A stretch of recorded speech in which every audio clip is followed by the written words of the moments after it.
is about to start. Last 9 minutes, open the left position sa tubangan. So sa'yo kay magsugod 5:30. So boys, welcome to this new vlog. And this is the race report from the MyClub's 80-kilometer road race, which was held last week over in Cagayan de Oro City. So good. Rolling nila. I don't know asa lapit na. So ang duwa mag-start sa Opol and then moves westward going to Lagandingan, and then we go we go south adto pa dong sa Naawan, then U-turn dito and then finish sa elementary school sa Sambulawan Elementary School. The parcourse is basically flat except for two climbs, mga 20 kilometers into the race, and then during the finish na mga I think 1.5 kilometers climb, although the climb is not very steep, siguro a little bit steep than Guadalupe Carcar taga Cebu ka. So it was okay, but dili gyud kayo okay nako because I have this 93-95 kilo body to drag up. Even the small hill can become the Alps. Okay mo climb bukat kayo. So the race officially started pag-agi na mo sa City Hardware. So makita nimo ng logo kanang taas nga logo to the left mo ng City Hardware. So diha ka-start ang race. Kining cyclist miagi na ko sa tuo. He's not riding a road bike, not a mountain bike, more like a hybrid bike. So kan kayo. So in fact he had a chain drop at the time when somebody was attacking. He was able to get back. However, according to reports, ang pinakakusgang na rider sa 60 up is a Frenchman, a guy named Patrick Oliveau. And he's been living here in Cagayan for a long time. You cannot see him here kay once sa Gao. He was always top 3, top 4, top 5 in the pack. So kami sa 60 up category, there were only 11 riders. However, ang race rules stipulated nga ang 60 up 50 to 60 and ang women's itipon siya.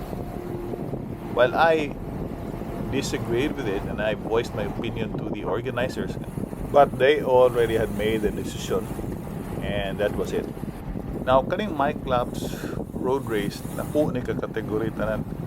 Ang kami 50, 60 and women diya mi sa tunga gibian. So behind namo gibian, I think 5 minutes behind namo ang 40 to 50, 30 to 40, 20 to 30 ang gibian. So tungod kay hinay ang among grupo 50, 60 and up, ako kay possibility nga maagian sa tulo ka younger and faster ka categories. So now dili lang kay we have to contend with the 50 to 60 riders, we have to contend with the riders from age 20 to 40. So ang makagunit swerte kayo, hindi makagunit malas. So again, this becomes a race of who can hold on to the wheels of the younger riders. Para nako, it should be a race between the 60 up. Dili kay ay laing dynamics nga maka-apekto sa resulta sa duwa. But then again, dili man ako ang race ni. So either duhay option ako, either protesta ko and then di ko muduwa, or uyo na lang ko sa ilang race and muduwa ko. And I choose the latter kay nga na ko duwa ko ka plan at July pa ko lang duwa ni. So mao ni ang start sa climb sa Lagandingan, and I made a mistake here. Attempt ko gukod kaya naputol man ng 50 ang kaning piloto, naputol siya. So I tried to follow katong small group ahead of us, and mo to nakaluya nako. Diri nagasugod ang tinirahay ang mga babae o nahing tira, and then if you look to the left, ito yung babae sad, and this was followed by the riders in our cat. So diya gasugod ang binirahay mga siguro at mga 200 meters from the start of the climb.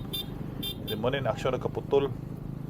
So mo na I made an effort, extra power siguro mga, I don't know, mga 700 siguro ni watts for about 100 meters para lang makagunit ko. So I was looking at the numbers sa mga riders akong sundon, and I was planning to do tempo once makakuan ako, makatakdo ko. So kani gukod jud kani, I was chasing two riders ahead of me, akong gigukod. And then nakaagi ko ka mga babae, women's cat. Then ga-search pagyapon ko ani, so you can look at the shadows that I'm still searching and trying to pass slower riders. But wala na, naurot na ko ani. Grabe, sakit kong paa. So kining linya mo ni ang King of the Mountain, worth 2,000 pesos. So ahead of me na mga groups of supporters nga nanghatag og tubig. So kanang ako walang mangayo kay namon ko'y sag. So salamat ko ni Jomar Ladera for being my sag, my supporter sa duwa. So kaning gaon na, I don't know his name, sorry ha, wajud kaila sa inyong mga ngan. Mao ni ang akong marker, mo ni guide nako asa ko dapit. So kung asa ni siya padung, hold jud ko niya kay I know he was very strong. He's very strong, and di siya manala og trangko. Ako tungod kay duha ko mo trangko, tungod kay mahadlo ko matakduan og let's just say kabuhi ko, and then ang chase nako matakduan sa younger nga cat, and mukuyog sila matakduan ko, kusik na ko sa kusog. Second reason, dili ko swito sa terrain. So tungod kay out and back man nga race, so nagbalik na lang ko, may plano na ko nagbalik na lang ko mo tira o naman gali opportunity to do so. So after 3.7 kilometers of climbing, put the miss babaw, and so ang next ani downhill na. And as you know, I'm not the most skilled descender, no. I can hardly be called the speeder sagan. So careful jud kay kung bahada. Kanang corner sa unahan kini, turn right ka padong ni sa Lagandingan Airport. So from this point on, downhill na siya. I tried to hold on to the wheels of those riders in front of me nga di lang ko mabiyaan og layo. Kaya I know nga bisag mabiyaan ako gamay, I'm sure makabalik lang ko nila. However, doon na sa I think the last quarter of the downhill, miwapol ang fork sa akong bisikleta, parang kuyawan ko, so I decided to slow down rather than risk getting an accident, no? Bahala na. So that's why a lot of riders, not a lot, duha ka book riders passed me by. Pas kayo, see? And then there's another one. And so pagpatag na, I had to chase these guys down para makabalik ko nila. Kanang sa unahan mo na ang grupo nako. So gukod ko nila para makataklo ko. And then kaning nag-motorbike, white helmet, the one to my right, mo ni ang marshal sa among group. So big thanks sa niya. She's a lady rider. I had to do a 3-minute chase to catch the group down. But marami siya gamay na downhill gamay, so really kayo I wasn't able to use a lot of my power to chase him down. Okay lang.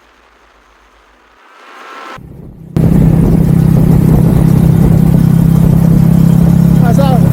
Finish line? Finish line? Okay.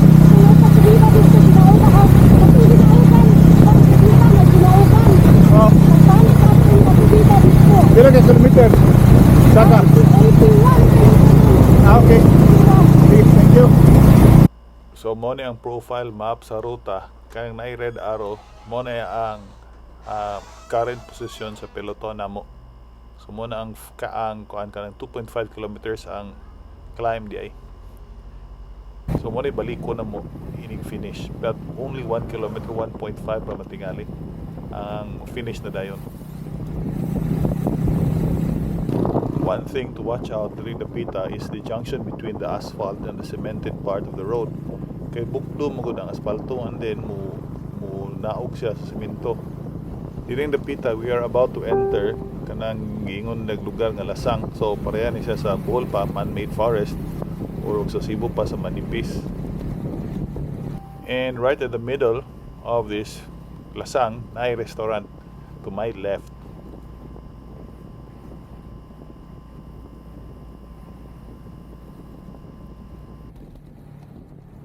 Ano kung giingon ganiha? O giuna migbuhi sa mga stronger riders, maapsan mi. And this is what happens sa tanawa ni karon. Agi ni mga kusgan, mga batanon nga riders, and then those riders nga diha sa among kategory nakakuyog. Ang uban wala magkakuyog. Hopefully ma-improve ra unta ang duwa. Mora gyud akong purpose mo kung manaway wa tanan. So, congratulate ko sa my clubs, organizers, marshals, etc. etc.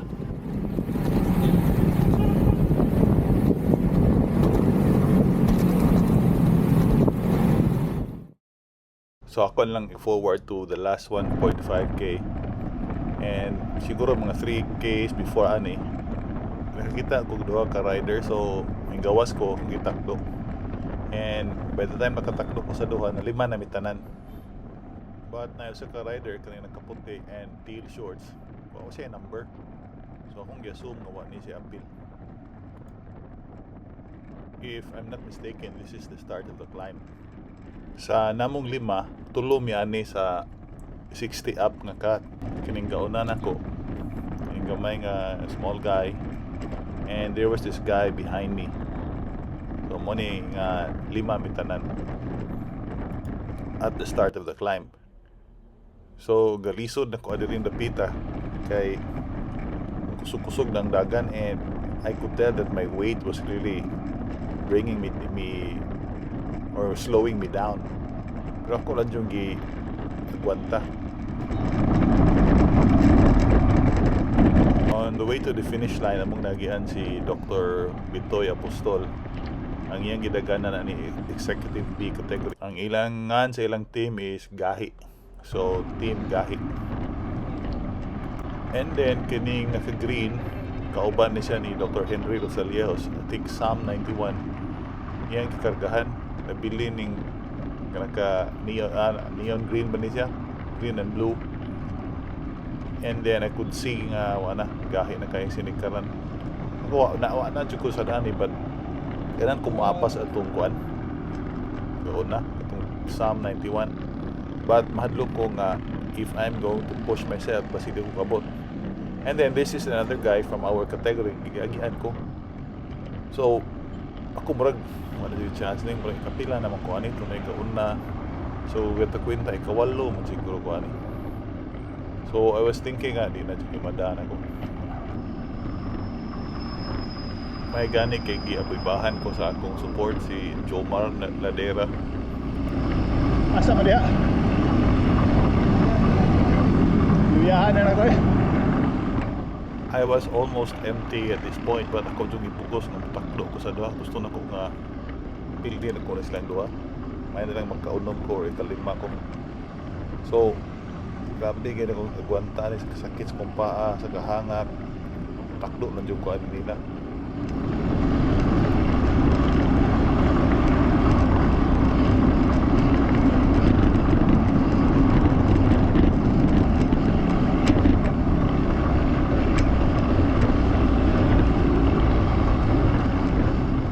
So naabtan na gid nako sila, grabe na yung laspagan ako, and I didn't know unsay condition ning duha.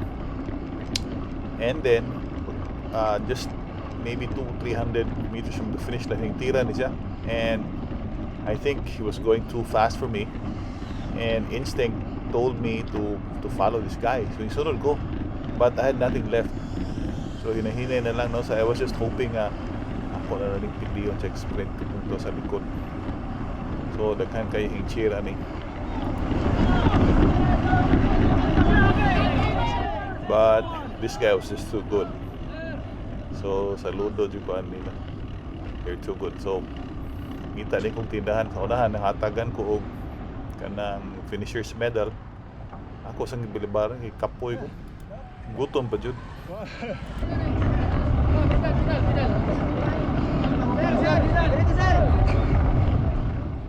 But after I caught my breath, I went back and claimed my medal. So we move on to the best part of the race, talking. Wala man sa kabalo nga kontra kaniya. Ah, wa- Nakita lang niya imong number. Number. Sabi din na. Kaan kay pa. Ay ka na pagkasyat sa kuwan ay katong. Pag ba yung U-turn bitaw? Oo. Ang naikasada bitaw gamay yung dako ba? Oh, dako dahil yung gamay. May laom tayo, laom ma lagi. Kamang gimusinis ng gaon na. Kaya. Todo na lang. Ano Patrick, bakit mo kauban ako? Tapos ka kayo. Ano mo kauban? Subida. Wala naman kanitap no. Hindi na ko kataklo eh. Nagpat. Sprite, rago, Sprite, Sprite. So pagkauman sa duwa, I found out na ikapitor ako. Although it's not the placing I wanted, okay ra gyapon because it was a safe race, it was a beautiful race, well organized race, and salute to the people behind it. I'll be back next year kung napamangganing ini. So again, big thanks to Mike Laps and all the organizers and participants of this race. See you next time.